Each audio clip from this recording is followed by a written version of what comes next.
Kidlat News Updates. Sa ating mga balita, 19 na sasakyan nasunog sa parking area ng NAIA Terminal 3. State of calamity dineklara sa Iloilo City bunsod ng kakulangan sa tubig. Babaeng tumanggap ng parsel na may lamang mahigit 218 million pesos na halaga ng shabu, kakasuhan ng Department of Justice. At dagdag bawas sa presyo ng produktong petrolyo ipatutupad bukas April 23. Ako po si Cesar Soriano, kasama ang buong puwersa ng Kidlat News Channel para ihatid ang mga nangungunang balita sa buong kapuluan ngayon. Aabot sa 19 na sasakyang nakaparada sa parking area ng Ninoy Aquino International Airport Terminal 3 sa Pasay City ang tinupok ng apoy nitong Lunes ng hapon. Ayon sa ulat, itinaas sa unang alarma ang sunog sa open parking lot bandang 1:35 ng hapon. Idineklara naman itong fire out mag-aalas 2 ng hapon. Bagamat inaalam pa ng Pasay City Fire Bureau ang sanhi ng sunog, posibleng dala ito ng matinding init ng panahon.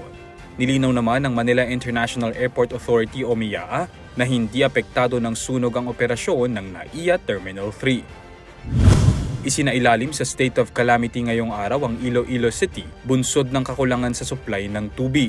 Ito'y matapos aprubahan ng Iloilo City Council sa pangunguna ni Mayor Jerry Treñas ang rekomendasyon ng City Disaster Risk Reduction and Management Council o CDRRMC na magdeklara ng state of calamity dahil sa pagbaba ng water supply sa lungsod.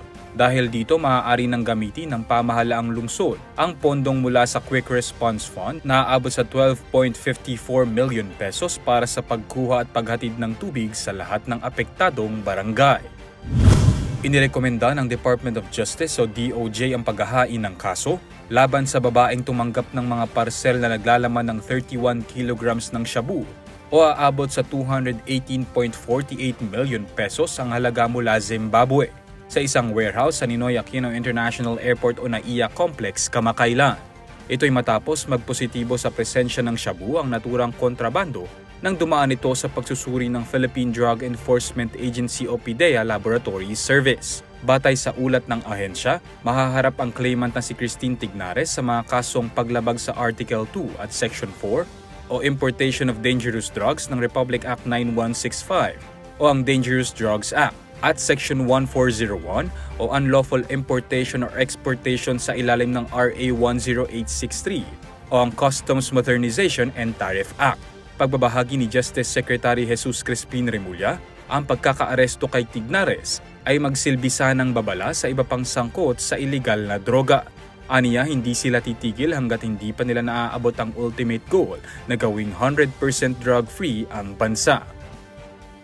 Magpapatupad ng dagdag bawas sa presyo ng mga produktong petrolyo ngayong huling linggo ng Abril. Batay sa anunsyo ng Department of Energy Oil Industry Management Bureau at ng ilang kumpanya ng langis, madaragdagan ng 55 centavos bawat litro ang presyo ng gasolina, habang asahan naman ng 95 centavos na kaltas sa presyo ng bawat litro ng diesel. 1 peso and 10 centavos naman ang ibabawas sa bawat litro ng kerosene. Epektibo ang bagong presyo bukas, April 23. Para sa Kidlat News Update, Renz Renon, nag-uula. At inyo pong natunghaya ang mga headlines sa nakalipas na mga oras. Manatiling nakatutok sa mga susunod na updates at breaking news. Ako po si Cesar Soriano, kasama nyo sa bawat pagputok ng balita.